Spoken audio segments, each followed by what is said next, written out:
ungkapan-ungkapan manis, tidak. Tapi beliau suka mengajukan pertanyaan introspeksi diri daripada beliau mengajukan persoalan pernyataan-pernyataan hanya untuk sekedar menghibur diri, saudara. Kenapa? Dengan introspeksi diri orang akan mengetahui apa kesalahan diri. Dengan mengetahui kesalahan diri, maka dia akan terdorong untuk memperbaiki diri. Dengan memperbaiki diri, insya Allah di kemudian hari tidak akan lagi terjadi bencana menimpa mereka, saudara. Maka itu sekali lagi saya garis bawahi Pak Buya, Sayyidina Umar lebih suka mengajak rakyatnya introspeksi diri daripada sekedar menghibur diri. Alhamdulillahi Rabbil Alamin. Sekarang saya mau ajak semua yang hadir di sini, yuk iktidaan bin Nabi wa iktidaan bi ashabin Nabi sallallahu alaihi wasallam. Mari kita pinjam sebentar pertanyaan Sayyidina Umar untuk kita tanya kepada Republik ini. Kita pinjam pertanyaan Sayyidina Umar. Yuk kita tanya kepada negeri kita. Hei Indonesia, hei negeriku tercinta, bencana datang bertubi-tubi, silih berganti tiada henti menghantam negeri. Hei Indonesiaku, hei negeriku tercinta, maksiat apa yang kau perbuat, kezaliman macam apa yang ada di kau punya negeri sehingga bencana datang bertubi-tubi. Tanyakan saudara, tanyakan kepada Republik ini, dan mari kita tanyakan kepada para pejabat kita. Hei para pejabat, maksiat apa yang kalian perbuat sehingga bencana datang menghantam kau punya rakyat? Betul. Tapi jangan lupa tanya juga kepada para kiai kita, tanya juga kepada para ulama kita. Hei para kiai, hei para ulama, maksiat apa yang selama ini kau biarkan? Maksiat apa yang tidak kau cegah? Maksiat apa yang tidak kau tentang? Maksiat apa yang kau diamkan sehingga maksiat itu merajalela ada di mana-mana? Allah mungkin bencana. Tanyakan saudara, dan tanyakan kepada diri kita masing-masing. Maksiat apa yang sudah kita perbuat? Sudahkah selama ini kita menjalankan sholat 5 waktu dengan baik? Sudahkah selama ini kita menjalankan puasa di bulan Ramadan dengan baik? Sudahkah selama ini kita membayar zakat harta kita dengan baik? Sudahkah selama ini kita menunaikan ibadah haji sesuai dengan tuntunan syariat Nabi, saudara? Sudahkah selama ini kita berbakti kepada kedua orang tua kita? Sudahkah selama ini kita menghormati para tetangga kita? Sudahkah selama ini kita jauhkan diri dari segala maksiat? Sudahkah kita menjauhkan diri dari judi, pelacuran, minuman keras, ekstasi, dan segala macam bentuk maksiat? Tanyakan kepada diri masing-masing, saudara. Betul? Tanya dong. Kalau kita banyak melakukan maksiat, musibah datang bertubi-tubi, saudara. Sekarang saya mau tanya kepada yang hadir, jujur, di Indonesia maksiat banyak tidak? Judi, jawab yang kompak, judi. Yang nggak jawab jangan-jangan bandar itu. Ayo saya tanya semua, di Indonesia maksiat banyak tidak?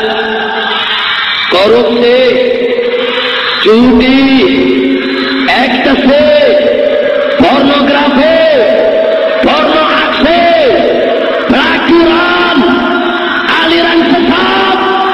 Itulah Indonesia. Kita jujur aja. Betul. Itulah Indonesia. Iya, balak lagi. Ya Allah. Nah sekarang jujur saya mau tanya sama yang hadir, maksiat apa sih yang nggak ada di Indonesia? Ayo, saya bukan tanya maksiat yang ada, yang nggak ada. Ayo saya tanya, maksiat apa yang nggak ada? Komplit gak? Lengkap gak? Tadi udah disebutin korupsi, judi, ekstasi, betul? Enggak sampai di situ. Ada ngaku nabi lagi. Di Jakarta, hijrah ke Sukabumi, ada orang namanya Edi, ngaku nabi, dipanggil Nabi Edi. Nabi Edi.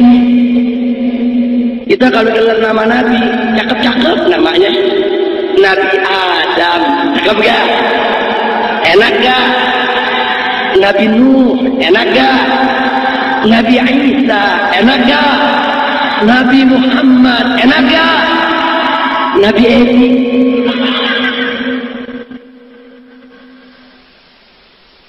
Maaf saudara, nama Edi-nya bagus, tapi jangan pakai Nabi. Edi Suryajaya kan bagus. Edi Kartasasmita bagus. Nabi Edi. Coba lihat apa yang gak ada di Indonesia. Coba lihat.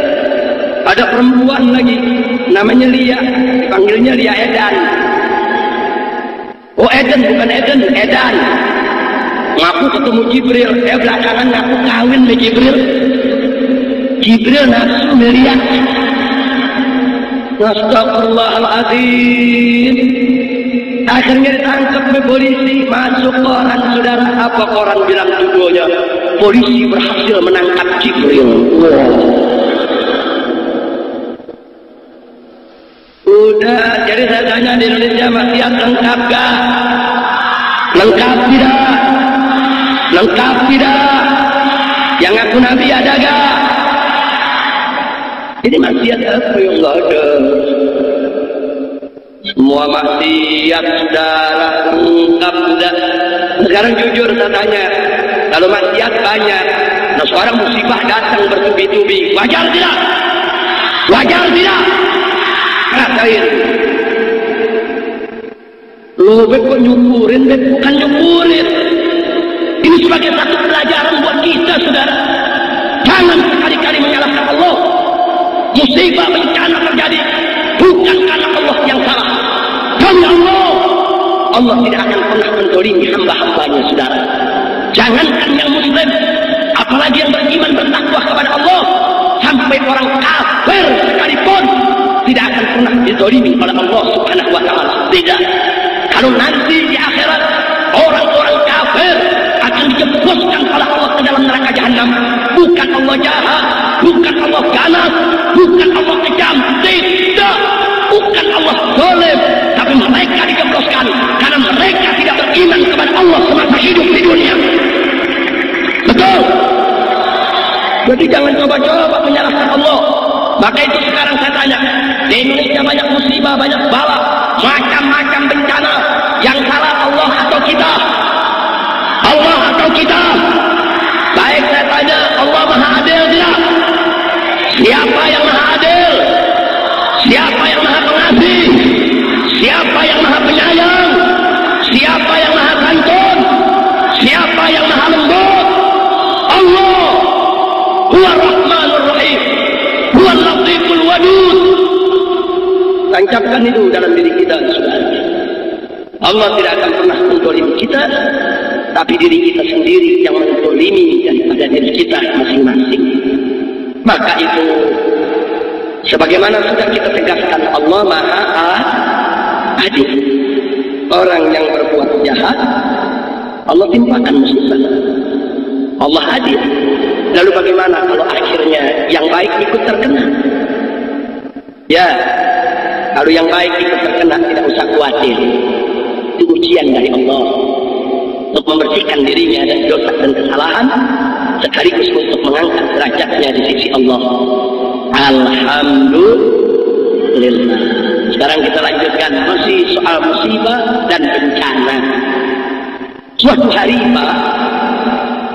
hari itu Nabi kita yang tercinta Sayyiduna Muhammad sallallahu alaihi wa alihi wa sahbihi wasallam, beliau pernah pulang dalam keadaan yang gemetar seperti orang yang ketakutan. Kemudian sekujur tubuhnya dibasahi oleh keringat dingin. Keringatnya besar-besar biji jagung. Nabi pulang ke rumah, disambut oleh istrinya tercinta yang bernama Sayyidatuna Zainab binti Jahsh radhiyallahu ta'ala anha. Kemudian Zainab menyambut. Zainab kebingungan melihat Nabi dalam keadaan gemetar, ketakutan segala. Kemudian Zainab radhiyallahu anha mengambil kain pengering, dilapnya keringat kita punya Nabi alaihi salatu wassalam. Begitu Nabi sudah agak tenang, Siti Zainab memberanikan diri untuk bertanya, "Ya Rasulullah, ma yuksiru?" Wahai Rasulullah, apa gerangan yang membuat engkau ketakutan? Ada apa wahai Nabi? Wahai Rasul? Nabi menjawab kepada istri, bagaimana aku tidak takut? Wailul lil Arab min syarrin qad iqtarab. Celaka bagi bangsa Arab, celaka bagi aku punya umat, celaka min syarrin qad iqtarab, dari kejahatan yang sudah semakin mendekat. Ada apa Nabi mengatakan begitu? Nabi menyampaikan kepada sang istri bahwa nanti umatnya akan ditimpa berbagai macam musibah dan malapetaka. Nabi telah diberikan gambaran oleh Allah, khabarul ilahi, tentang apa yang akan menimpa umatnya di masa yang akan datang. Karena itu, karena cintanya Nabi kepada umatnya, beliau sedih, beliau ketakutan kalau bencana-bencana itu nanti tiba menghampiri beliau punya umat. Tapi ada yang menarik, Pak. Ada yang menarik. Sayyidah Zainab radhiyallahu ta'ala anha memang seorang perempuan yang cerdas. Beliau langsung dengan tulus dan polos mengajukan pertanyaan kepada Nabi. Apa bunyi pertanyaannya? Ya Rasulullah, anak wa minas shalihin. Wahai Rasulullah, apakah kita orang-orang yang baik, yang soleh taat kepada Allah, anak, apakah kita akan binasa dan juga akan terkena bencana? Wa minas shalihin, sedangkan di tengah-tengah kita masih banyak orang yang soleh. Ini pertanyaan cerdas, Pak. Pertanyaan brilian tuh. Jadi sang istri bertanya, apakah kita orang baik akan ikut terkena bencana malapetaka? Padahal di tengah-tengah kita masih banyak orang yang soleh, masih banyak orang yang baik, masih banyak orang yang taat kepada Allah Subhanahu wa ta'ala. Apa jawab Nabi alaihi salatu wassalam? Nabi menjawab dengan jawaban yang singkat tapi padat, ringkas namun jelas. Kata beliau, "Na'am, idza kathural khabar." Ya, kita akan ikut terkena bencana. Kita akan ikut terkena musibah. Idza kathural khabar, jika kebejaan sudah merajalela. Masya Allah,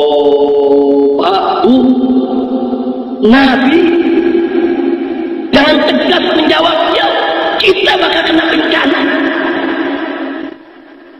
Walaupun di tengah kita banyak orang soleh, banyak orang baik, tapi manakala banyaknya orang baik tadi tidak bisa membendung maksiat, tidak bisa mencegah kemungkaran, sampai kejahatan merajalela ada di mana-mana, maka saat itu bencana akan datang. Walaupun banyak orang baik, tetap mereka akan ikut terkena musibah. Inna lillahi wa inna ilaihi raji'un. Jadi hadis ini membuat bulu-bulu kita bangun. Enggak peduli di sekitar kita banyak kiai, nggak peduli. Nggak peduli di sekitar kita banyak ulama, nggak peduli. Nggak peduli di sekitar kita masih banyak orang baik. Tapi kalau kemungkaran merajalela dibiarkan, atau kalau ulama sudah menolak maksiat berjuang, tapi umat tidak mendukung, umat membiarkan, bahkan umat mendukung ashabul ma'asi, meninggalkan ulama, meninggalkan kiai, sehingga maksiat merajalela di mana-mana, bencana pasti datang, dan orang yang baik akan ikut terkena. Na'udzubillah min tidak. Sekarang kan udah mulai kelihatan gejalanya. Ulama ditinggal, kiai ditinggal, tuan-tuan guru tidak dihargai di berbagai daerah saudara. Masya Allah. Ulama tadi mencoba untuk menegakkan amar ma'ruf nahi munkar, tapi ditinggal oleh umat. Sampai si ulama nggak mampu untuk menghadapi kemunkaran yang ada. Akhirnya kemunkaran merajalela di mana-mana.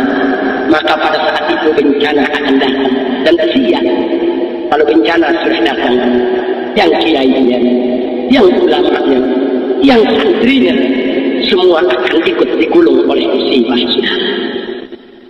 Inna lillahi wa inna ilaihi raji'un. Makanya saudara, dalam satu hadis qudsi Nabi menceritakan suatu ketika Allah pernah memerintahkan malaikat Jibril alaihi salam. Apa kata Allah? Ya Jibril, ikhrib madinata kada wa kada. Hai Jibril, hancurkan kota yang ini dan hancurkan kota yang itu. Hancurkan, kebalikan. Kemudian Jibril alaihissalam melaksanakan perintah Allah. Dihancurkan kota-kota yang diperintahkan oleh Allah untuk menghancurkannya. Akhirnya tibalah Jibril kepada suatu kota yang Jibril berhenti, nggak berani menghancurkannya. Kenapa? Karena dalam kota tersebut masih ada seorang soleh. Kemudian Jibril menahan diri kembali kepada Allah untuk melapor saudara. Dan Allah Maha mengetahui, tanpa laporan Jibril pun Allah tahu apa yang membuat Jibril menahan diri saudara. Jibril menyampaikan, ya Rabb, inna fi madinata kada abduka lam yaksika qattun. Ya Allah, wahai Tuhanku, sesungguhnya di kota yang satu ini, yang aku nggak berani menghancurkannya, di dalamnya terdapat abduka, seorang hambamu, lam yaksika qattun, yang tidak pernah maksiat kepadamu sesaat pun. Ini orang soleh, dia nggak pernah maksiat. Apa harus aku hancurkan juga itu kota? Sedangkan itu orang soleh masih ada di dalamnya. Apa jawab Allah dalam hadis qudsi tadi? Ya Jibril, wahai Jibril, hambaku yang soleh itu memang dia soleh, akan tetapi kata Allah, fa innahu lam yatama'al fiyya qattun. Tapi orang tersebut wajahnya tidak pernah berubah tatkala hukumku dilanggar di hadapannya. Insyaallah Allah menyampaikan kepada Jibril, betul, itu hamba memang soleh, tapi tatkala ada maksiat di hadapan dia, ada kemungkaran di hadapan dia, hukumku dilanggar di hadapan dia, jangankan untuk mencegah, wajahnya pun tidak berubah. Dia tidak peduli. Al-Imam Al-Habib Abdullah bin Ansi Al-Haddad radhiyallahu ta'ala anhu dalam kitab An-Nasaih Ad-Diniyah wal Wasaya Al-Imaniyah menukilkan satu riwayat yang bersumber dari Siti Aisyah radhiyallahu ta'ala anha, di mana diceritakan dalam riwayat tersebut bahwa dulu suatu ketika Allah pernah menghancurkan satu negeri, padahal di dalam negeri tersebut ada 18.000 orang soleh. Bahkan dalam riwayat tadi yang dinukilkan oleh Al-Habib Abdullah bin Alwi Al-Haddad disebutkan 18.000 orang soleh tersebut a'maluhum ka'amalil anbiya, amal perbuatan mereka, ibadah mereka seperti amal perbuatan dan ibadah para nabi. Tapi tetap dihancurkan oleh Allah. Kenapa? Karena maksiat merajalela. 18.000 orang soleh tadi tidak mampu untuk membendung maksiat yang ada.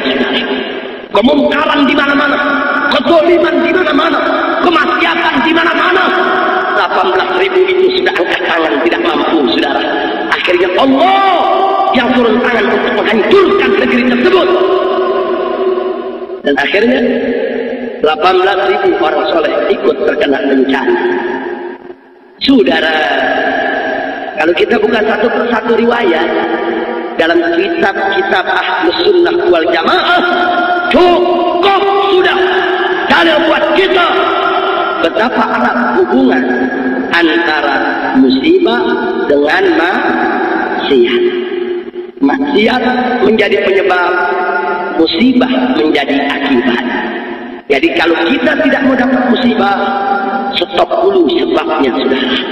Jangan apa, tingkatkan iman takwa kita kepada Allah. Stop segala bentuk maksiat. Jangan ada yang berjudi, jangan ada yang berzina, jangan ada yang menenggak minuman keras, jangan ada yang mengkonsumsi narkoba dan ekstasi. Stop pornografi, stop pornografi, sikat segala bentuk korupsi, stop segala bentuk maksiat dan kemungkaran. Allahu Akbar. Kalau itu di stop, itu yang merupakan kunci daripada kebahagiaan kita, keselamatan kita dari dunia hingga akhirat, insya Allah. Nah, sekarang kita kembali ke negeri kita. Setelah kita lihat dari ayat Al-Quran, hadis Nabi, beberapa riwayat, kita kembali ke negeri kita. Ada yang nanya, Habib, kenapa musibah terjadi di Aceh dulu, bukan di Jakarta dulu? Kan Jakarta gudang maksiat. Betul? Betul? Kan Jakarta gudang maksiat. Lah kok Aceh dulu? Aceh kan seram di Mekah. Aceh Darussalam. Boleh saya jawab? Mau tahu jawabannya? Betul? Saudara, kalau diumpamakan manusia, Aceh itu kiainya, ulamanya. Sedangkan Jakarta itu premannya. Kalau diumpamakan manusia. Kenapa saya katakan begitu? Aceh julukannya Serambi Mekah, Darussalam. Ini bukan sembarangan julukan, saudara. Maaf Pak Uda, kalau saya sebut kepada Anda sendal, terompak, yang ada di benak kita, sendal yang kita pakai di kaki kita, betul? Barang yang tidak seberapa harganya, nggak istimewa. Tapi maaf, kalau saya sebut sendal Nabi, jadi istimewa. Jadi istimewa. Oh iya. Kalau disebut sendal saja, enggak istimewa. Tapi kalau sudah disebut sendal Nabi, serompa Rasulullah, maka dia akan. Yang ada di benak kita, sendal yang kita pakai di kaki kita, betul? Barang yang tidak seberapa harganya, enggak istimewa. Tapi maaf, kalau saya sebut sendal Nabi, jadi istimewa. Jadi istimewa. Oh iya. Kalau disebut sendal saja, enggak istimewa. Tapi kalau sudah disebut sendal Nabi, serompa Rasulullah, maka dia akan menjadi istimewa. Begitu juga kalau saya sebut unta. Kalau disebut unta, binatang. Binatang yang tidak memiliki akal yang sempurna seperti manusia. Hanya seekor binatang. Mungkin kita lihat tidak istimewa. Tapi kalau kita sebut unta Nabi, jadi istimewa tidak? Yang bikin istimewa apa? Oh iya. Jadi kalau dalam bahasa Arab itu ada mudhaf dan mudhaf ilaih. Jangan lupa itu. Mudhaf ilaih itu bisa mengangkat derajat mudhafnya, saudara. Nah begitu juga Aceh. Kalau Aceh disebut Serambi, enggak istimewa. Kalau Aceh disebut Serambi Sumatera, enggak istimewa. Kalau Aceh disebut Serambi Indonesia, enggak istimewa. Tapi begitu Aceh disebut Serambi Mekah, ini amanat berat di pundak Aceh, saudara. Aceh menjadi istimewa. Julukan Serambi Mekah itu nggak boleh dipermainkan, nggak boleh disederhanakan, saudara. Itu menjadi satu amanat di mana Aceh harus betul-betul selalu dijaga daripada segala kekotoran maksiat. Betul. Aceh istimewa, saudara. Makanya Aceh saya ibaratkan ulama, kiai. Kalau Jakarta preman. Jakarta nggak disebut Serambi Mekah, saudara. Nggak ada Jakarta disebut Serambi Madinah. Tidak. Nah, lalu kenapa saya umpamakan Aceh kiai, Jakarta preman? Nah, sekarang saya mau tanya. Kalau kiai buat dosa, preman buat dosa, yang mana dosa gedean? Ayo jawab yang jujur, yang mana dosanya gedean? Jadi kalau dihukum yang mana? Preman dulu atau kiai dulu? Kiai dulu. Kiai dulu yang dihukum. Betul? Sekarang mari kita lihat Jakarta preman, Aceh kiai, sama-sama banyak maksiat. Aceh dulu digebuk. Loh apa di Aceh ada maksiat? Habis. Mari kita buktikan. Aceh, bangsa Indonesia sudah puluhan tahun merasakan kemerdekaan. Kita bisa tertawa, gembira, senang. Tapi Aceh selama puluhan tahun tidak pernah merasakan kegembiraan tersebut. Di zaman Orde Lama, Aceh dikejar, dituduh sebagai pemberontak. Di zaman Orde Baru, tahun 80-an, diberlakukan operasi militer di Aceh. Ribuan masyarakat Aceh menjadi korban. Dan di era reformasi, perang tetap bergejolak di Aceh, di Bandung. Coba kita lihat, ada apa dengan Aceh? Saudara, Tentara Nasional Indonesia dengan gerakan Aceh Merdeka yang dikenal dengan istilah TNI dan GAT, puluhan tahun diadu di Aceh, saling serang, saling tembak, saling bunuh satu sama lain di Bandung. Saya tidak terlalu simpati kalau GAM perang dengan TNI. Kenapa? GAM punya senjata, TNI punya senjata. Perang berimbang, saudara. Mati di kedua belah pihak biasa. Perang pasti ada korban yang mati dari kedua belah pihak. Tapi yang mengiris hati, saudara, bagaimana nasib rakyat sipil di Aceh? Yang mereka tidak ikut TNI dan mereka tidak ikut GAM. Kasihan nasib mereka, saudara. Republik Indonesia mewajibkan kepada orang Aceh untuk membayar pajak. Kalau tidak membayar pajak, mereka dituduh membelot kepada GAM. Mereka akan diseret untuk dihukum, saudara. Begitu juga GAM mewajibkan kepada rakyat Aceh untuk membayar pajak Nanggro. Coba-coba orang Aceh tidak bayar, mereka dituduh khianat kepada perjuangan rakyat Aceh. Dan mereka juga akan diseret, saudara, untuk dilaksanakan hukum atas mereka. Kesian, saudara. Kalau mereka bayar itu pajak Nanggro kepada GAM, tentara tahu, tentara arah. Kenapa kalian bantu GAM? Dan kalau mereka bayar kepada pemerintah, GAM juga marah. Kenapa kalian bayar kepada penjajah Indonesia? Kesian nasib rakyat, saudara. Akhirnya banyak rakyat Aceh yang diculik, yang dibunuh, yang ditembak. Dan makin lama kezaliman itu makin membabi buta, saudara. Bahkan sampai perempuan-perempuan Aceh, berapa ratus yang diperkosa, berapa banyak penduduk Aceh yang dibantai, ribuan anak-anak orang Aceh dipaksa menjadi yatim. Ya, Aceh seram di Mekah dikotori oleh darah kaum muslimin, darah rakyat yang tidak berdosa, darah rakyat yang tidak tahu apa-apa, saudara. Tidak sampai di situ, orang-orang jahat yang memang tidak suka Aceh dilaksanakan syariat Islam, tidak suka Aceh sebagai seram di Mekah, mereka buka sepanjang pantai barat Aceh sebagai tempat wisata maksiat, saudara. Pantai barat Aceh mulai dari Banda Aceh sampai Melabu, hampir 300 km panjangnya, saudara. Di mana-mana tempat wisata maksiat, mereka kelar di sana.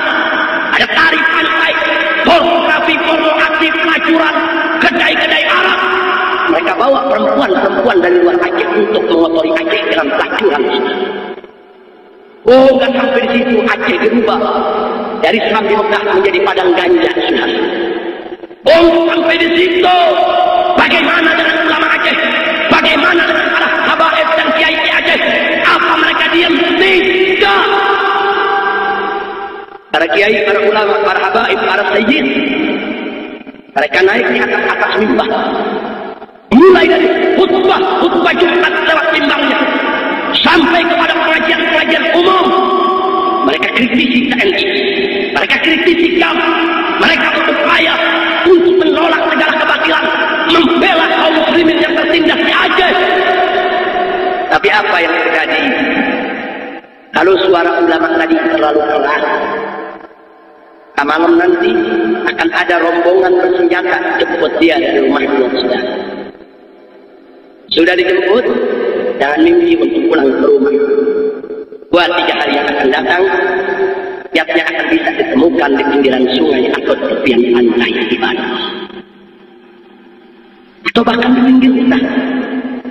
Coba lihat, yang habib diculik dibunuh, yang sayyid diculik dibunuh, yang kiai diculik dibunuh, bahkan sampai rektor Universitas Islam Siakuan, rektor, profesor doktor, saudara, ditembak orang tak kenal di tengah jalan. Siapa yang melakukan itu semua? TNI mengatakan GAM punya kerjaan, dan GAM balik mengatakan TNI punya kerjaan. Kita tidak tahu siapa melakukan itu, saudara, dan kita tidak bisa menuduh apakah itu TNI, apakah itu GAM, apakah itu pihak ketiga yang sengaja ingin mengadu domba. Hanya Allah yang tahu. Tapi ingat, kita jangan pikir Allah tidak tahu tentang semua itu, saudara.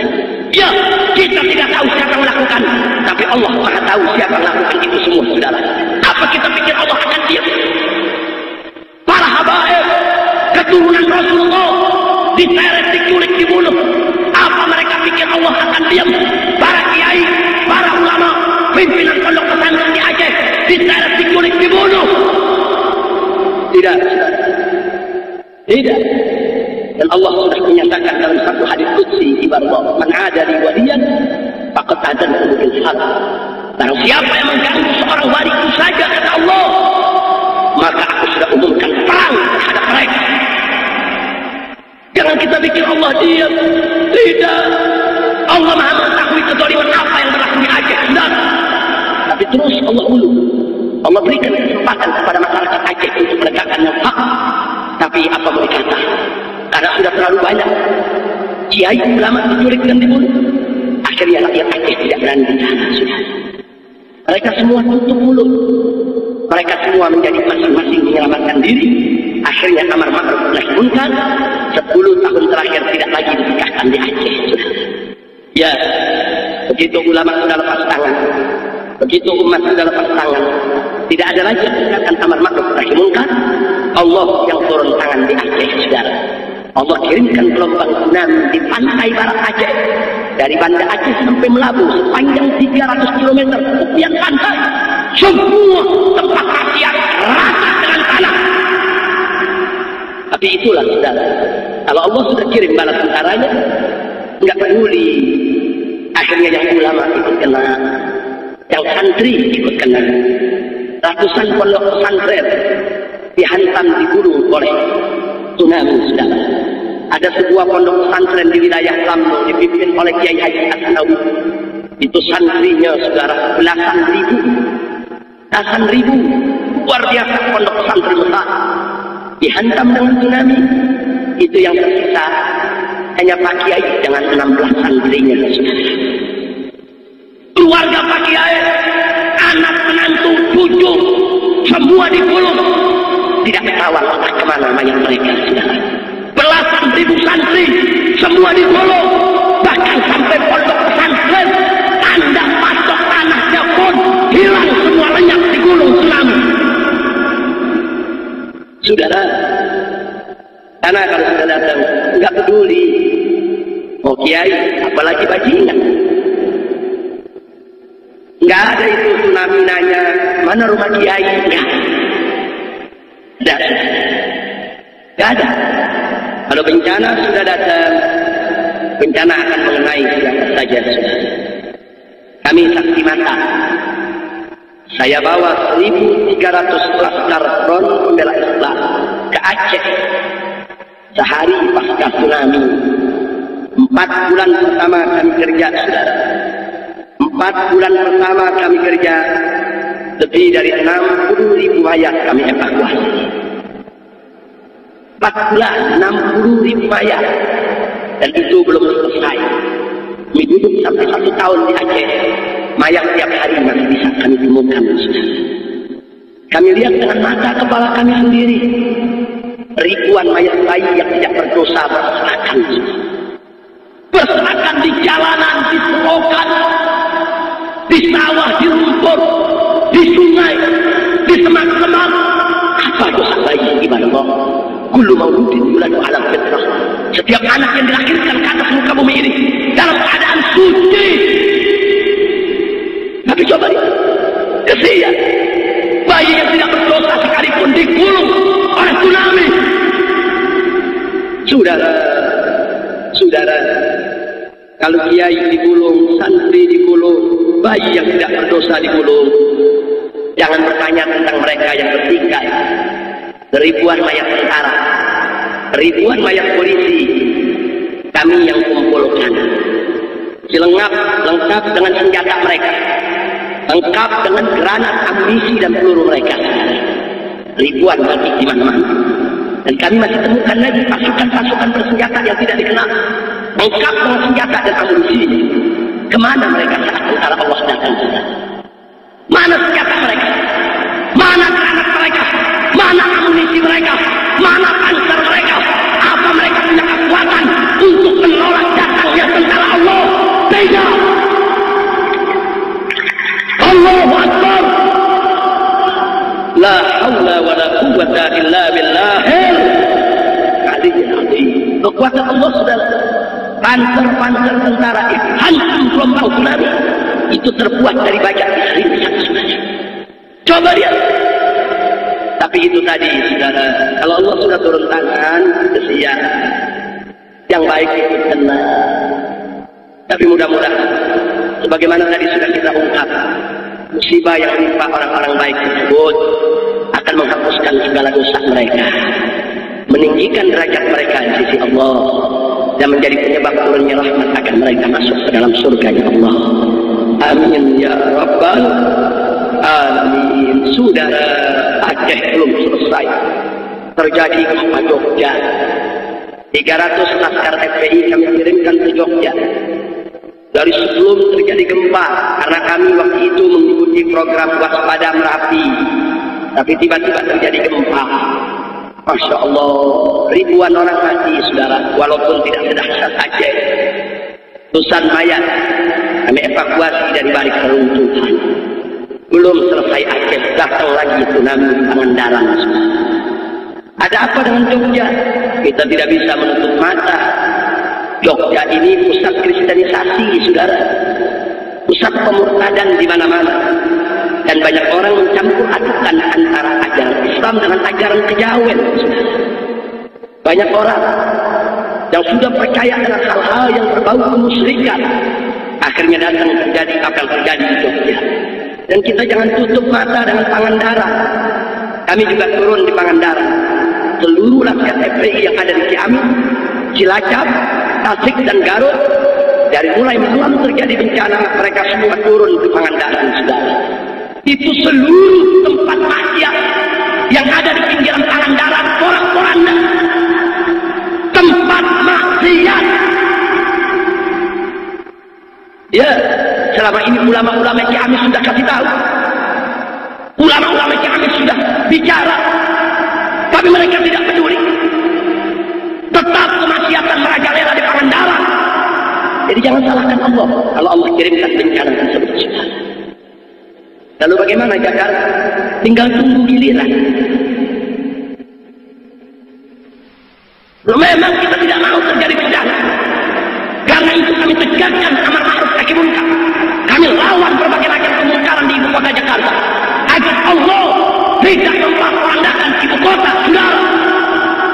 Tapi kalau memang ternyata kemaksiatan itu tetap merajalela dan kemampuan kami hanya sebatas itu untuk mencegah kemunkaran, apa mau dikatakan? Serahkan kepada Allah, pasrahkan apapun yang terjadi, saudara.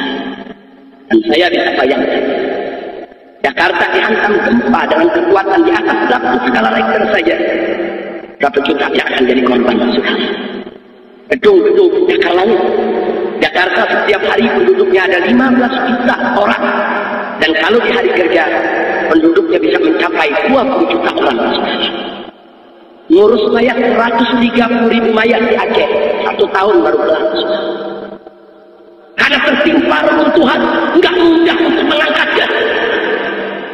Mayat-mayat ada di alam terbuka. 1 minggu tidak kita angkat. Di alam terbuka, perut-perut mereka mulai meletus. Masuk 1 bulan, badan mereka sudah mulai dimakan oleh jantung. Ulat di mana-mana, bolong di sekujur badan. Kalau sudah masuk 2 bulan, maka mayat-mayat tersebut sudah membusuk. Hati-hati cara mengangkatnya. Asal sedikit kita angkat, maka kepala, tangan, dan kaki bisa lepas dari badan. Enggak sampai di situ, kami alami sendiri bagaimana relawan-relawan FPI tatkala turun di Aceh merebut dengan anjing-anjing bulung, anjing-anjing hutan yang ingin memangsa dari mayat-mayat yang berserakan. Ya, kita berlomba mana lebih dulu. Kalau anjing-anjing tadi lebih dulu, mereka akan makan sisa-sisa mayat yang ada. Tapi kalau kita yang lebih dulu, maka kita akan segera menyelamatkan jenazahnya untuk kita urus sebagaimana mestinya. Oh, mengerikan, saudara. 130.000 mayat di Aceh. 1 tahun belum selesai. Lalu bagaimana Jakarta? Kalau andai kata Allah berikan malapetaka, jutaan orang mayat kami berserakan. Itulah, saudara, kami nggak mau itu terjadi. Jinya tegakkan amar ma'ruf nahi munkar. Ya, saya juga ingin berpesan kepada orang Bangkalan, saudara saya di Madura, yang kiri kanannya adalah lautan. Hati-hati, jangan sampai terjadi kemarin kami datang ke Aceh, datang ke Jogja, datang ke Pangandaran untuk mengevakuasi mayat saudara-saudara kami di sana. Jangan sampai besok kami datang ke Madura untuk mengevakuasi mayat Anda. Sekarang saya tanya, mau selamat tidak? Mau selamat tidak? Betul. Tingkatkan iman takwa, saudara. Stop segala bentuk maksiat, tetek. Hanya itu yang bisa menyelamatkan kita di badan. Hati-hati, Pak Bu. Hati-hati. Kalau bencana bisa menghantam yang sambil Mekah. Demi Allah, setiap saat bencana itu bisa terjadi di mana-mana.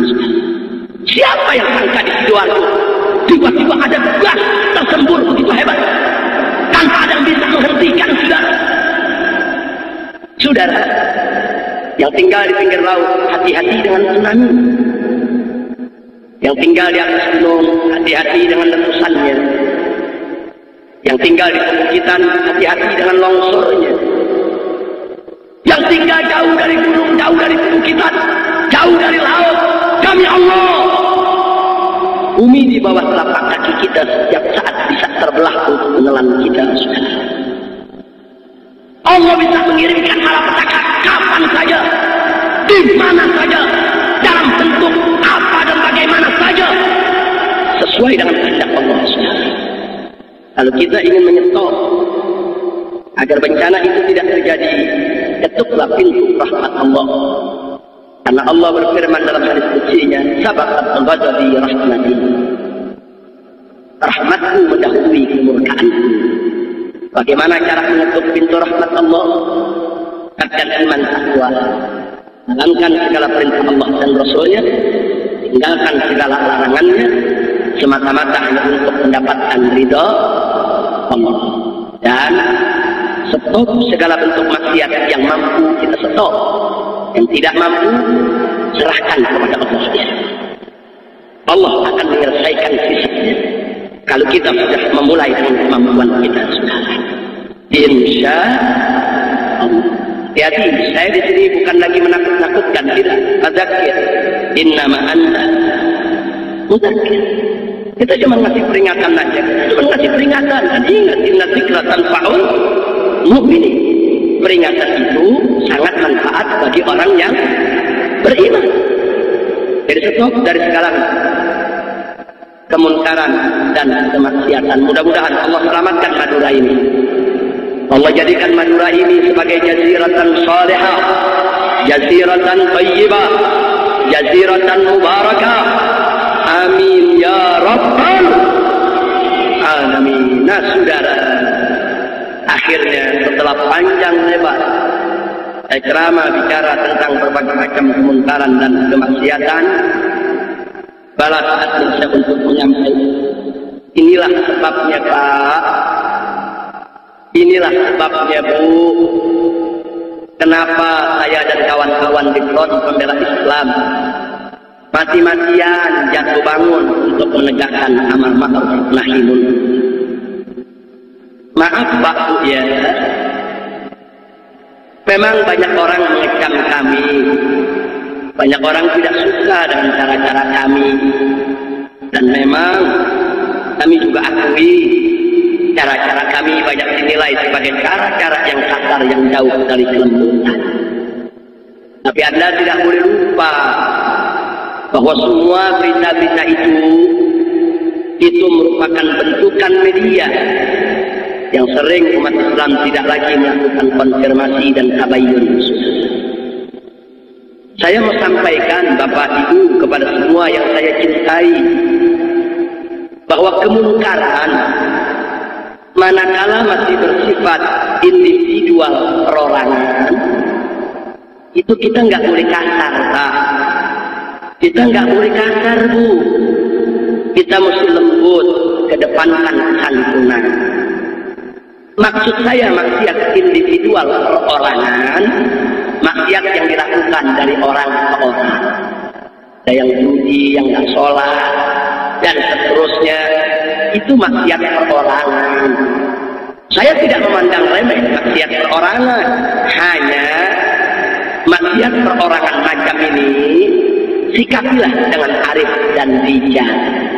Karenanya Pak, Bu, Front Pembela Islam dari Sabang sampai Merauke itu tidak mengurusi maksiat perorangan dengan cara fisik keras, tidak. Kami mengurusnya tetap dengan cara dakwah. Nah, yang jadi persoalan sekarang, yang macam kedua, maksiat yang dilakukan atau bersifat menjadi maksiat struktural, maksiat yang dilakukan secara sistematis, terkoordinir, maksiat yang punya godfather, pimpinan mafia, maksiat yang punya jaringan, masuk ke eksekutif, masuk ke legislatif, masuk ke yudikatif, maksiat yang punya preman, punya bodyguard, yang diberikan latihan militer, yang dididik cara menggunakan senjata, maksiat yang mereka membentuk pasukan, saudara. Untuk apa mereka membentuk pasukan? Untuk menteror para pejuang Islam. Mana yang kiai coba-coba menentang maksiat mereka, maka preman-preman ini akan dikirim untuk menteror kiai, untuk menteror pondok pesantren, untuk menteror ustaz. Enggak sampai di situ, saudara. Mereka punya pabrik-pabrik maksiat. Mereka punya industri-industri maksiat yang mereka lindungi dan mencetak uang-uang haram untuk pergerakan mereka. Ini saya sebut maksiat struktural. Ini beda dengan yang barusan. Kalau yang barusan maksiat perorangan, nggak usah keras-keras, nasihati aja dengan tersebut, saudara. Tapi yang saya cerita sekarang ini maksiat struktural. Mereka punya orang di kepolisian, mereka punya orang di kejaksaan, mereka punya orang di kehakiman. Kalau anggota mereka tertangkap, maka orang-orang mereka yang akan melepas. Dan ini tidak sembarang. Anda coba-coba menghadapi mereka, negur mereka, Anda tidak punya kekuatan. Anda bisa dibunuh di tengah jalan. Atau Anda bisa dibuat cacat seumur hidup. Anda jalan, mereka bisa tubruk Anda dengan kendaraan. Kalau tidak mati, cacat seumur hidup. Ini cara-cara biadab mereka lakukan. Saya 16 tahun menghadapi orang-orang macam ini. Bukan baru 1 tahun, 2 tahun kita berjuang. Tidak. 16 tahun kita jatuh bangun, sudah. Untuk menghadapi mereka, kita nggak bisa sendiri. Mereka punya kekuatan, kita juga harus punya kekuatan. Mereka punya pasukan, kita juga harus punya pasukan. Mereka siap mati, kita harus lebih siap untuk mati, saudara. Allahu Akbar. Mereka punya sistem, kita juga mesti tersistem, saudara. Mereka terorganisir, kita juga harus terorganisir. Dan mereka punya jaringan, kita juga harus punya jaringan, saudara. Ini maksiat yang kami hadapi, Pak. Ini yang kami perah. Ini yang kejahatannya kami untuk keras galak. Dan media tidak pernah mengungkapkan ini, saudara. Mereka punya uang, mereka bayar itu media. Jangan kau buat ya berita tentang kalau kami ini punya industri maksiat. Buat saja itu berita yang FPI brutal, FPI biadab, FPI galang. Mereka punya uang dan mereka punya jaringan. Pak, ada lagi yang lebih parah. Ini yang saya mau sampaikan. Kalau maksiat tadi baru bentuknya sindikat mafia saja, masih ringan, Pak. Masih ringan, Bu. Kita masih bisa ngadepinnya dengan mudah, insya Allah. Tapi sekarang yang jadi persoalan, maksiat di Indonesia sudah dijadikan sebagai senjata perang oleh musuh-musuh Islam untuk menghancurkan negeri dan bangsa ini. Kalau Anda mau tahu, sebelum saya rincikan, saya cerita dulu sedikit. Tolong dicatat saya. Di dalam sejarah ada yang disebut perang candu. Perang candu. Apa sih itu perang candu? Dulu Pak, Bu, negeri Cina itu berbentuk kekaisaran, dipimpin oleh seorang kaisar. Negeri Cina begitu luas dan ditakuti oleh musuh-musuhnya, saudara. Tumbang berantakan menjadi negara-negara kecil di Eropa. Sedangkan kekaisaran Persia dengan izin Allah jatuh dengan kaum muslimin. Sedangkan kekaisaran Cina tetap berdiri dengan tegar. Singkat cerita, masuk zaman kolonialisme, masuk zaman imperialisme, negara-negara barat dipimpin oleh Inggris. Mereka punya ambisi untuk merebut Cina, saudara. Untuk menjatuhkan Cina. Lalu apa yang mereka lakukan? Mereka menantang Cina untuk perang terbuka. Mereka tidak berani. Kenapa? Tentara Cina jumlahnya banyak, mereka kuat, mereka terlatih, mereka tampil ilmu bela diri, dan mereka pengalaman perang di berbagai medan, perang di hutan, di gurun pasir, di gurun salju, di laut, di darat, di hutan. Mereka mampu melakukan itu semua, saudara. Lalu apa yang terjadi? Inggris memakai siasat. Didekati Cina, dibukalah hubungan dagang. Begitu sudah terjalin, Inggris membuka kantor-kantor dagang di sejumlah kota di Cina, saudara. Setelah itu, Inggris mulai cari mana pejabat yang korup. Pejabat yang korup yang bisa dibeli, saudara. Dicari pejabat istana yang korup, dicari komandan tentara yang korup, itu yang mereka beli. Untuk apa? Untuk melindungi bisnis Inggris di Cina, saudara. Apa sampai di situ? Tidak. Ada misi lain dari Inggris. Apa yang dilakukan? Inggris memasukkan jutaan ton candu ke daratan Cina, saudara.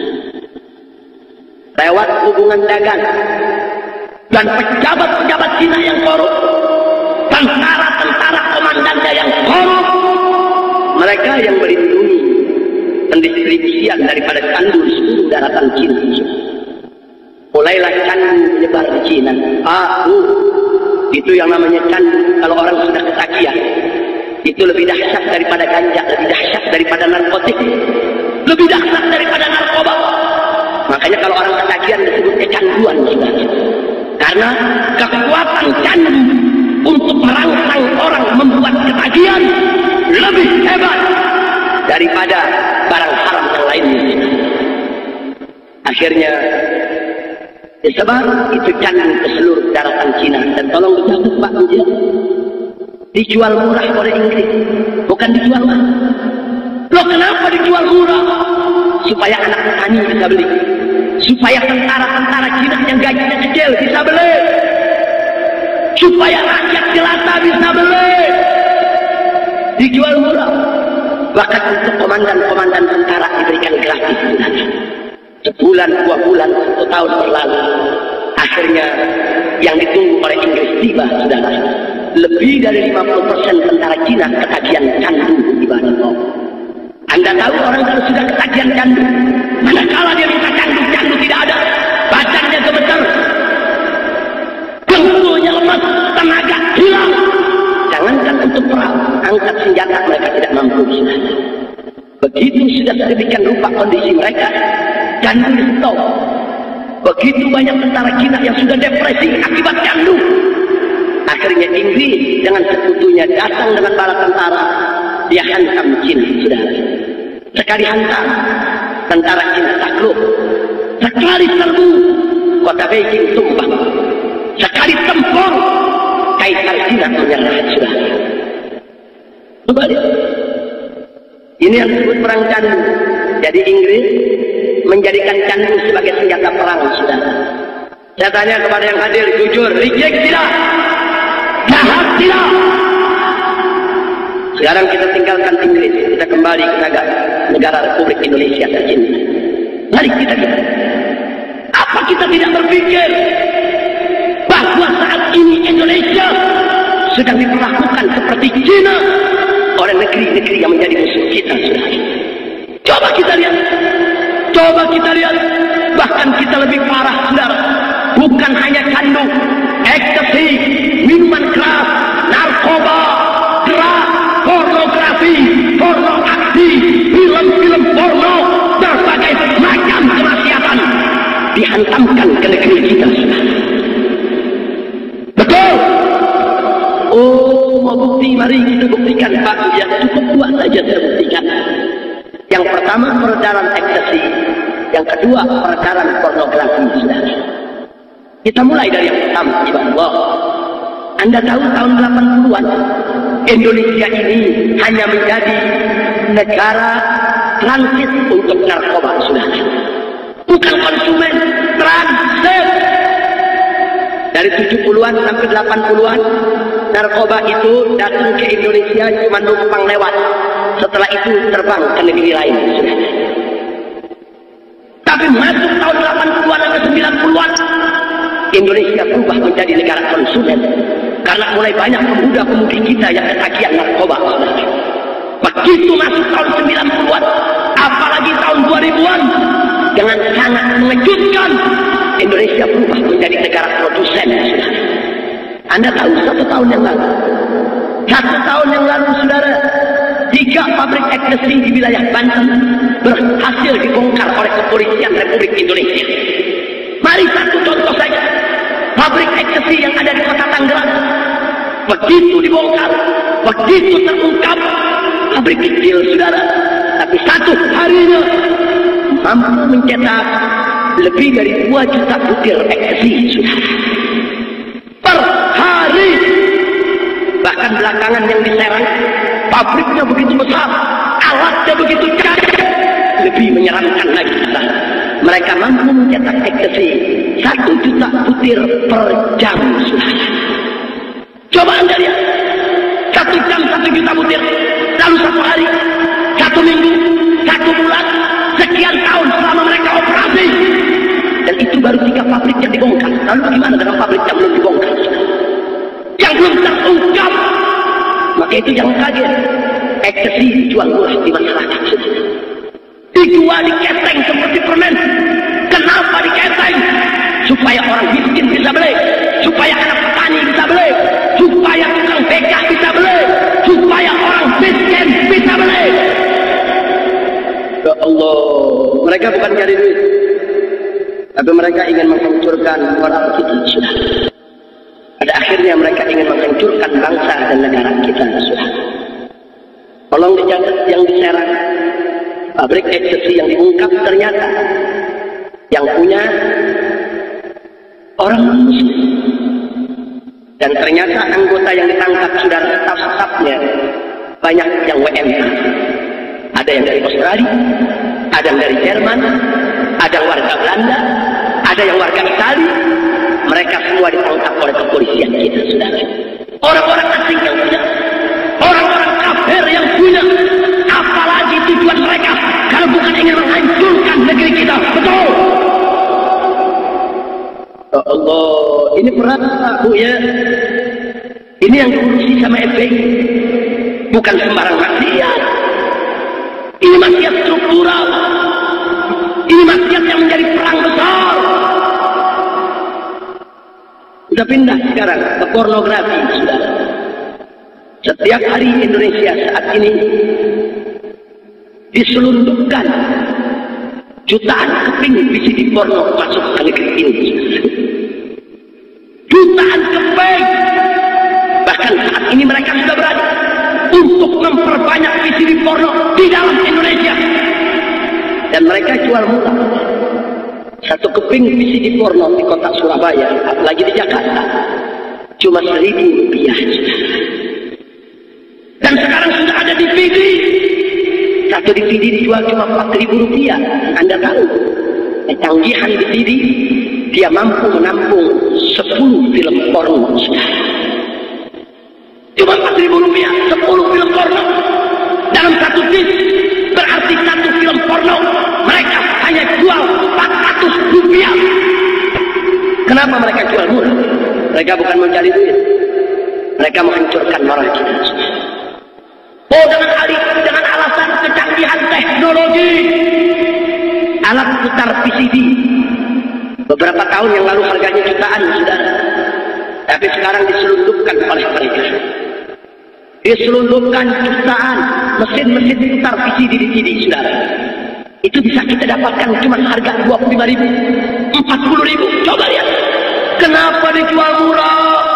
Supaya orang miskin bisa beli, supaya anak-anak muda bisa beli, supaya anak sekolah bisa beli, supaya petani bisa beli. Mereka menghancurkan moral kita di mana? Jadi ini bukan maksiat perorangan, Pak. Bukan. Ini perang. Kita saat ini dibom oleh negara-negara kafir. Tapi kita tidak dibom dengan nuklir, tidak dibom dengan bom atom, tidak. Tapi kita dibom dengan bom maksiat, bom narkoba, bom ekstasi, bom VCD porno. Ya Allah. Dan Anda tahu saudara, kalau bom atom atau bom nuklir, ledakannya terlihat mata, suaranya terdengar telinga saudara. Tapi kalau bom maksiat, ledakannya tidak terdengar dan tidak terlihat saudara. Tapi akibatnya bisa kita rasakan. Anda tahu sekarang apa yang terjadi di negeri kita? Gara-gara maraknya ekstasi, gara-gara visi porno di mana-mana. Mari kita lihat berapa banyak sekarang bapak yang memperkosa anak kandungnya sendiri. Betul. Berapa banyak sekarang saudara kakek yang memperkosa cucunya. Coba kita lihat kakak yang memperkosa adiknya, adik yang memperkosa kakaknya. Bahkan baru 6 bulan yang lalu saudara, bagaimana seorang pemuda setelah melihat gambar porno tega, dia perkosa ibu kandungnya sendiri. Biadab. Coba kita lihat di baru ada apa di negeri kita. Memang itu pemuda biadab, itu pemuda durjana, itu pemuda durhaka. Tapi tunggu dulu saudara, kita perlu bertanya, kenapa ada pemuda Indonesia yang selama ini dikenal begitu berbakti kepada orang tua, begitu takut kepada orang tua, begitu cinta kepada ibu. Sejelek-jeleknya pemuda Indonesia saudara, mereka sangat menghormati ibu kandung mereka. Tapi kenapa pemuda Indonesia yang selama ini begitu santun, begitu lembut, begitu ramah, begitu baik, tiba-tiba berubah menjadi iblis memperkosa ibunya sendiri? Tanya saudara, ada apa? Si pemuda tadi hanya menjadi korban saudara. Maksiat meledak di rumahnya, maksiat meledak di rumah-rumah kaum muslimin. Dan akhirnya kita lihat berapa banyak orang kita yang sudah rusak di Banten.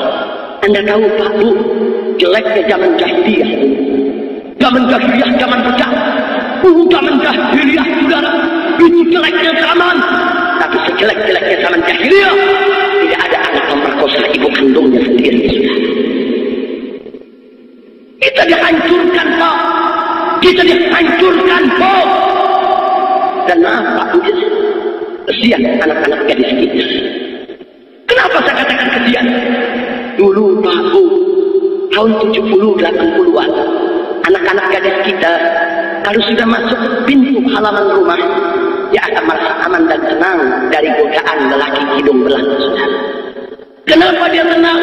Karena dia tahu di rumah ada bapaknya yang akan membela dia, ada abangnya yang akan menjaga dia, ada temannya yang akan ikut melindungi dia. Apalagi kalau sudah masuk ke dalam rumah, apalagi kalau sudah masuk dalam kamar pribadi, aman. Dulu, tapi saat ini kesian anak-anak gadis kita.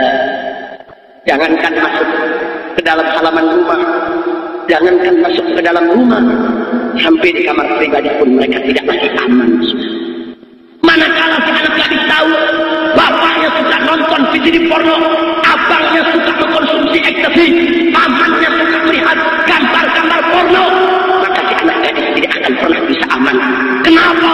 Karena bapaknya, abangnya, pamannya, keluarganya sendiri akibat kemungkaran tadi setiap saat bisa berubah menjadi setan yang siap untuk memperkosa anak gadis tersebut saudara. Betul, betul. Sampai kapan ini kita mau biarkan saudara? Makanya Pak Bu,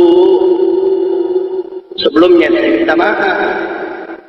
Itulah salah satu sebab kenapa anak-anak kami dari Laskar Front Pembela Islam, manakala mereka serbu gudang ekstasi atau gudang VCD porno atau gudang-gudang maksiat lainnya, mereka kelihatan begitu garang. Ada apa? Sebab Pak Bu, pada saat anak-anak kami serbu gudang VCD porno atau gudang ekstasi, saat di tangan mereka, mereka sita CD porno dan ekstasi yang mereka lihat di tangan mereka. Ini bukan CD porno, ini bukan ekstasi, tapi ini adalah amunisi musuh yang ditembakkan ke umat Islam. Ini adalah bom waktu yang ditanamkan oleh musuh ke rumah setiap orang Islam. Ini adalah amunisi perang. Karena anak-anak kami lihat ini adalah perang, maka mereka harus jawab dengan perang. Perang hanya bisa dijawab dengan perang. Itulah karenanya mereka hancurkan gudang-gudang menjadi porno dan ekstasi saudara. Insya Allah, ini bukan maksiat biasa Pak, bukan. Kalau maksiat perorangan itu nggak usah galak-galak, Pak. Sehati aja. Tapi kalau maksiat sudah dijadikan sebagai senjata perang, apa kita harus diam? Apa kita hanya harus tersenyum? Dengan alasan kelembutan dan kesantunan kita biarkan bangsa kita dirusak, anak muda kita dirusak, negeri kita dirusak. Saya mau tanya semua yang hadir di sini, apa kita rela kalau saudara kita dirusak? Rela tidak negeri kita dihancurkan? Rela tidak bangsa kita dibinasakan? Betul. Begitu saya mau tanya, kalau musuh-musuh kita sudah menjadikan maksiat sebagai senjata perang, saya mau tanya kepada umat Islam, apa siap untuk menghadapi mereka? Betul. Siap perang melawan maksiat. Allahu Akbar. Jadi nggak sembarangan, Pak. Jadi di samping maksiat itu membawa bencana, ternyata maksiat itu juga menjadi siasat perang, sudah. Sampai kapan mesti kita biarkan? Inilah karenanya, Pak. Sejak 8 tahun yang lalu, semenjak FPI didirikan dan dideklarasikan, kami sudah mundar-mandir menghadap presiden-presiden yang pernah ada di negeri ini. Dari mulai 8 tahun yang lalu, dari Presiden Habibie-nya, kemudian Presiden Gus Durnya, Presiden Megawati-nya, sampai Presiden SBY yang ada saat ini, saudara. Kami mundar-mandir menghadap presiden, kami keluar masuk ke gedung DPR MPR, kami datang temui Kapolri demi Kapolri, saudara, silih berganti. Kami tanya kepada mereka, sampai kapan pornografi mau dibiarkan? Sampai kapan ekstasi? Sampai kapan VCD porno mau dibiarkan? Sampai kapan? Apa sampai semua ibu diperkosa oleh anaknya? Apa sampai semua bapak memperkosa putri-putrinya? Sampai kapan mau dibiarkan? Ya Allah, ini perang, ini perjuangan. Baru tahun ini mereka mau dengar. Baru tahun ini mereka bicara rancangan undang-undang anti pornografi dan pornografi, sudah. Alhamdulillah, alhamdulillah. Walaupun 8 tahun kami menunggu, tapi akhirnya kita sudah tiba pada satu proses di mana mereka sudah mulai mau mendengar dan membahas, sudah. Walaupun nggak gampang, Pak, untuk menggolkan RUU APP nggak gampang, banyak penghalangnya, banyak musuhnya, banyak yang mencoba untuk menggagalkannya, betul. Begitu saya tanya, pornografi, pornografi di Indonesia dilarang, setuju tidak? Setuju tidak? Kalau dibuat aturan tidak boleh ada pornografi, pornografi di Indonesia, setuju tidak? Saudara, ini perjuangan. Tapi sedih, Pak. Kalau yang kami hadapi musuh-musuh kami, oknum-oknum pejabat bejat, bagi kami tidak ada apa-apanya, saudara. Tidak ada apa-apanya. Mafia-mafia yang katanya menakutkan kita siap untuk lawan mereka. Tidak peduli. Ahli maksiat, preman, bodyguard, semua itu tidak seberapa untuk kita hadapi, saudara. Tapi yang membuat hati ini teriris, yang membuat kita harus menangis, mana ada oknum-oknum yang menamakan diri sebagai kiai ikut menolak daripada RUU anti pornografi, pornografi. Sakit, saudara. Kenapa harus kiai yang menolak? Kenapa harus kiai yang membiarkan pornografi, pornografi? Kenapa harus kiai yang bela maksiat? Sakit hati ini, saudara. Sedih, sedih, saudara. Kalau oknum pejabat yang bejat, tidak perlu khawatir. Mafia-mafia sindikat yang begitu menakutkan, punya preman yang begitu banyak, tidak perlu khawatir kita hadapi, saudara. Tidak. Tapi manakala orang yang disebut nama kiai, ustaz, tokoh agama, kemudian berpihak kepada kemungkaran dan kemaksiatan, musibah. Ibadah Allah, ibadah Allah. Tapi kami tidak akan pernah peduli, tidak, saudara. Walaupun kita harus menumpahkan darah, basahi bumi pertiwi ini. Demi Allah, amar ma'ruf nahi munkar wajib untuk ditegakkan, saudara. Enggak boleh kita biarkan bangsa ini dimurkai oleh Allah, dan enggak boleh kita biarkan bangsa ini dihancurkan oleh musuh-musuhnya. Betul? Setuju? Oh, ada yang mengatakan, Habib, kalau kita melawan maksiat kan berat. Mereka punya preman,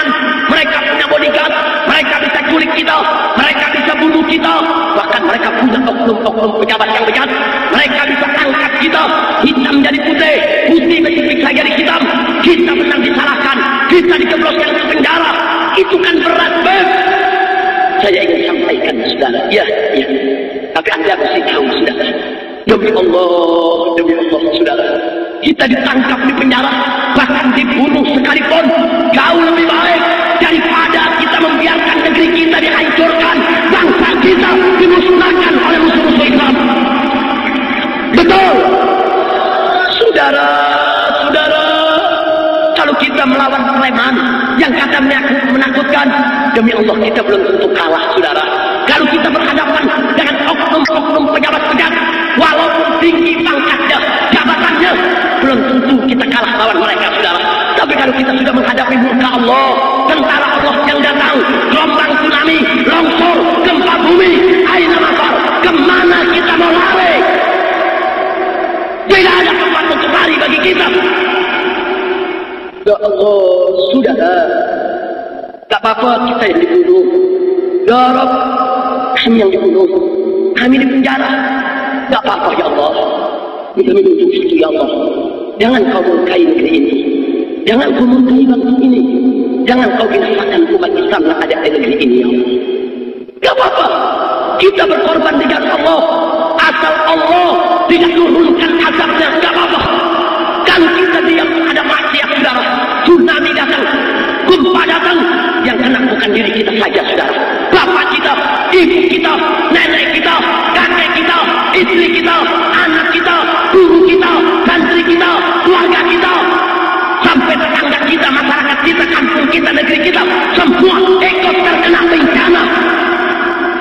Ya Allah, tapi kalau kita lawan preman, kita yang kena dari penjara sama para yang bejat. Cuman kita yang kena. Gak apa-apa, anak kita, istri kita, ada Tuhannya yang menjaga ibadah Allah. Maka itu saya sampaikan sekali lagi kepada semua ibadah Allah. Inilah sebabnya kenapa kadang-kadang kami harus mengambil sikap tegas, karena kami lihat ini adalah perang, dan ini perang lebih menakutkan daripada perang dengan senjata. Kalau kita perang dengan senjata dengan orang kafir, kita tembak dia tembak kita, salah satu atau keduanya mati, selesai sudah. Kalau kita perang lawan maksiat, dia bukan hanya tembak kita, dia hancurkan istri kita, dia hancurkan anak kita, dia hancurkan keluarga kita, dia hancurkan anak cucu kita, dia hancurkan generasi kita. Dan ini perang yang sangat menakutkan di bangsa. Maka itu, Pak Bu, kami tidak akan pernah kompromi.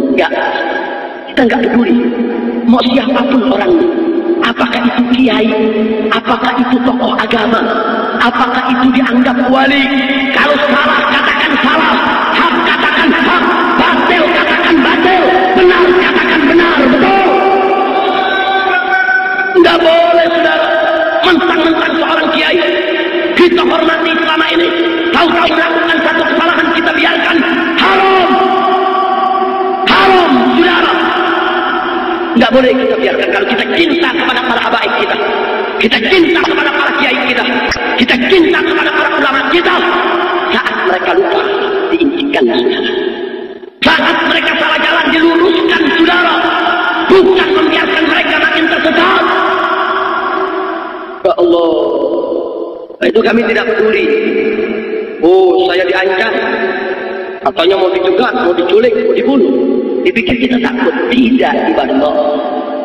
Malam ini seorang habib mati terbunuh di jalan dakwah. Besok atau lusa akan lahir ribuan habaib yang lainnya untuk melanjutkan perjuangan Rasulullah. Allahu Akbar. Dan ingat, malam ini seorang kiai diculik, dibunuh karena menegakkan kebenaran. Masih ada jutaan kiai yang siap untuk mengobarkan perang melawan kezaliman Rasulullah. Betul. Allahu Akbar. Jadi kita tidak akan pernah mundur untuk mengatakan yang hak itu hak, yang batil itu batil. Kami bukan orang politik, kami bukan orang pantai. Front Pembela Islam bukan partai politik. Kami hanya menegakkan amar ma'ruf nahi munkar. Oh, kemarin diancam Habib, katanya FPI mau dibubarkan. Saya jawab singkat, FPI nggak usah dibubarkan. Asal tegakkan hukum di Indonesia, stop maksiat, FPI bubar sendiri. Betul? Betul? Karena FPI bukan tujuan perjuangan. FPI itu cuma kendaraan untuk menuju Allah. Tujuan perjuangan kita adalah ridho Allah, bukan FPI sekarang. Maka itu saya tidak pernah kusah. Apa FPI mau dibubarkan? Tenang aja. Kenapa sih repot-repot? FPI boleh dibubarkan, tapi saya tanya, amar ma'ruf nahi munkar bisa dibubarkan enggak? Enggak bisa. Oh, hari ini Front Pembela Islam dibubarkan enggak apa-apa. Besok saya dirikan Front Pecinta Islam. Dibubarkan lagi, lusanya saya bentuk lagi Front Penegak Islam. Dibubarkan lagi, hari berikutnya saya bentuk lagi Front Persaudaraan Islam. Pengurusnya tentu juga. Kenapa sih bingung sudah? Kenapa bingung dengan nama sebuah organisasi? Jangan. Oh, saya larang keras kalau aktivis FPI fanatik kepada organisasi. Tidak.